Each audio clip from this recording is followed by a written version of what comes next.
Bonjour à toi, chers spectateurs. Règle 34 de Julia Murat. Euh, c'est un film qui était assez particulier, je dois avouer, lorsque j'en ai entendu parler. Je me suis demandé quel allait être l'enjeu d'un film avec un sujet aussi évocateur, finalement très flou, par rapport à la règle 34 d'Internet. Donc j'avoue que j'étais intrigué, mais en même temps, je me demandais si ça allait donner un bon concept de film, si on allait typiquement être sur ce genre de long métrage où on a un sujet qui peut sembler un peu équivoque et provocateur, et finalement pas avoir grand-chose de plus à nous raconter derrière. Le résumé pour faire simple, Simone est une jeune femme pleine de ressources qui ne chôme pas. Étudiante en droit, elle se donne aussi à fond pour défendre les femmes opprimées dans une association, et la nuit, elle explore ses désirs en étant une camgirl. Il y a une bonne idée qui emmène la majorité du film. Après, je trouve le film un petit peu trop long pour ce qu'il cherche à nous évoquer. Le traitement du personnage central est très intéressant, je trouve, amène de nombreuses thématiques, amène de bonnes réflexions, construit un parcours féminin qui, je trouve, est très moderne tout en étant particulièrement intemporel finalement dans la logique qu'il doit avoir par rapport non seulement à la condition des femmes, mais aussi à la recherche personnelle que l'héroïne va avoir tout du long du récit. C'est un film qui fonctionne, mais qui est très lent et prend son temps finalement dans la manière de composer avec son héroïne. C'est un film qui, par moments, choisit de presque effacer l'idée d'une structure dramatique pour uniquement se concentrer sur des petites scénettes qui vont vaguement composer un espèce de portrait dans lequel le spectateur va plus ou moins se retrouver et surtout va plus ou moins identifier finalement la thématique principale qui se doit d'être au centre du récit. C'est-à-dire non seulement le questionnement par rapport à son corps et aux limites de celui-ci, mais aussi tout simplement par rapport à ce que l'on recherche dans une société où on peut être avocate et magistrate dans la défense des femmes le jour, et la nuit chercher aussi à se satisfaire et à combler son corps par un test personnel de ses propres limites sexuelles. Enfin, c'est un film qui part vraiment dans plein de directions, qui est très intéressant, mais qui est aussi très déroutant finalement dans son exécution. Il y a des films qui souhaitent explorer un peu plus que simplement une surface, qui cherchent à montrer les contraires, les opposés, et parfois les radicalités d'une société ne sonnant pas comme parfaitement logique, mais représentant à merveille ce que l'être humain peut avoir de plus contradictoire, mais aussi de plus intéressant. Julia Murat nous propose d'explorer et de comprendre un personnage cherchant non seulement à questionner le droit, mais également ses propres droits, ceux de son corps, dans un film aux accents surprenants, oscillant entre critique de la société et réflexion sur le masochisme, pour un long métrage interrogateur, pas toujours maîtrisé, mais très intéressant dans sa globalité. En termes d'écriture, donc le scénario est écrit par Gabriela Capello, Julia Murat, Roberto Winter ainsi que Rafael Lessa. Et derrière en plus, on a comme collaborateur d'écriture Gabriel Bortolini, Ananda Radica, Yasmin Tana, Lila Ala ainsi que Pedro Abramovay. Parce que c'est impressionnant à quel point ce récit a voulu être crédible en termes de composition. C'est assez hallucinant, mais ça se ressent dès les premières minutes. On sent qu'il y a à la fois une envie de vouloir nous embarquer dans un espèce d'univers un peu underground où justement on va se plonger dans le quotidien de cette camgirl, mais en même temps d'avoir une vraie crédibilité dans les cours de droit que va suivre l'héroïne, dans le rapport qu'elle va avoir notamment à la défense des femmes, notamment dans ces entretiens où on va la voir interroger des femmes par rapport à la relation qu'elles ont avec leur mari. On sent qu'il y a une envie de vouloir être accroché à la réalité du Brésil et de ne jamais décrocher ça.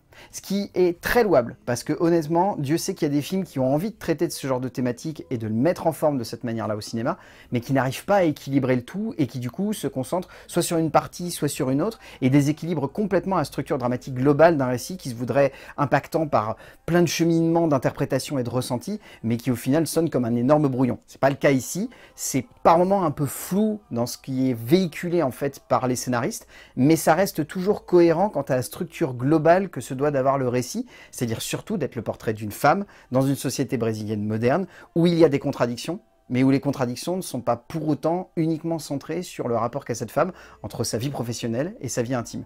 Donc cette partie-là est vraiment intéressante, mais par contre, encore une fois, ça sonne vraiment comme surdécoupé. C'est vraiment un ensemble de petites scénettes qui vont s'enchaîner, qui vont un peu dérouter le spectateur, qui par moments vont sembler prenantes, par d'autres instants vont sembler un peu floues. Et ça, je pense, ça peut vraiment perturber les spectateurs et un peu sembler réticent en fait à s'immerger dans le récit.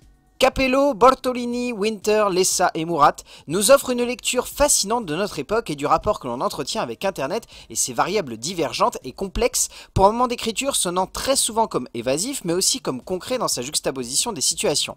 Comme évoqué avant, on a souvent l'impression que la base même du récit est un poil trop foutraque pour sonner comme concrète. Et encore une fois, on a un peu l'impression que trop d'histoires se forment et qu'aucune n'arrive parfaitement à aboutir à une conclusion.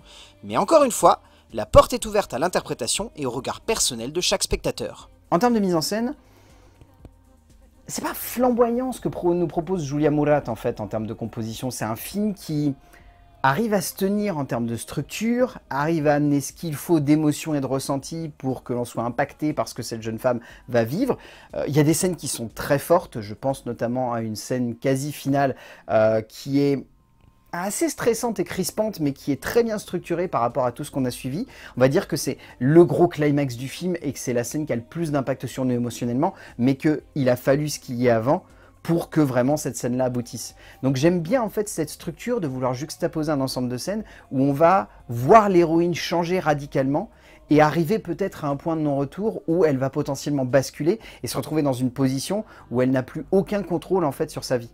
Et c'est d'ailleurs assez intéressant parce que Julia Murat joue beaucoup là-dessus. Les plans sont millimétrés, parfaitement maîtrisés, on a une sensation vraiment de logique et d'impact dramatique dans la manière avec laquelle les plans sont construits. Je veux dire, c'est quasiment que des plans fixes dans lesquels il va y avoir beaucoup de situations et dans lesquels parfois les personnages vont quasiment être bord du champ, comme si finalement c'était eux qui avaient le contrôle sur le cadre et que le cadre il était un petit peu un enfermement de leur position. Je trouve ça très intéressant parce que ça va avec toute la logique dramatique de jouer sur une femme qui veut maîtriser son corps, qui veut maîtriser son travail professionnel, qui veut maîtriser aussi son rapport avec les femmes et qui, en voulant juxtaposer tout ça, finalement perd une sorte de contrôle.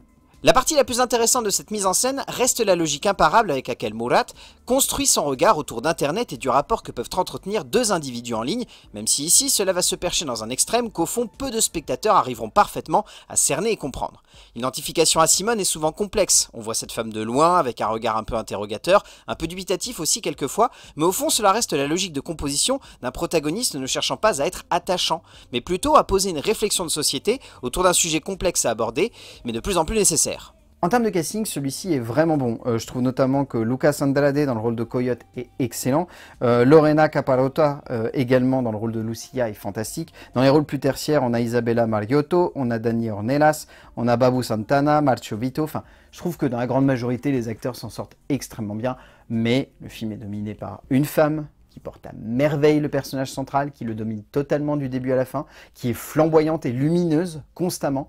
Vraiment, sans elle, le film n'a pas l'impact qu'il devrait avoir sur nous. Sol Miranda est une jeune actrice absolument folle, celle-ci délivrant une prestation à fleur de peau pour une composition de Simone parfaitement contradictoire mais également logique dans sa manière de se voir et de voir son pays. Au bout du compte, Règle 34 est un film qui a une grosse base d'interrogation sociétale et métaphorique qui je trouve est très intéressante. Par moments peut sonner comme un poil pompeux, un poil excessif aussi dans sa manière de faire, peut sonner aussi comme lent. Parfois contemplatif aussi, c'est pas forcément un truc que j'ai pu s'habiller que ça, mais c'est un peu la vérité. Pour autant, ça reste un film qui questionne très bien la condition de la femme brésilienne actuelle, qui joue beaucoup sur les contradictions, mais dans les contradictions crée de la logique. C'est un film qui est impactant, c'est un film qui est bien fait, c'est un film qui est radical aussi dans sa démarche. Donc Règle 34 de Julia Murat, si vous avez l'occasion de le voir en salle, essayez, je pense que ça pourrait vous intéresser, et qu'au-delà de ça, les thématiques sont tellement passionnantes en fait, que je pense que même si on ressort un petit peu dubitatif du film, il va quand même nous faire réfléchir derrière. A plus.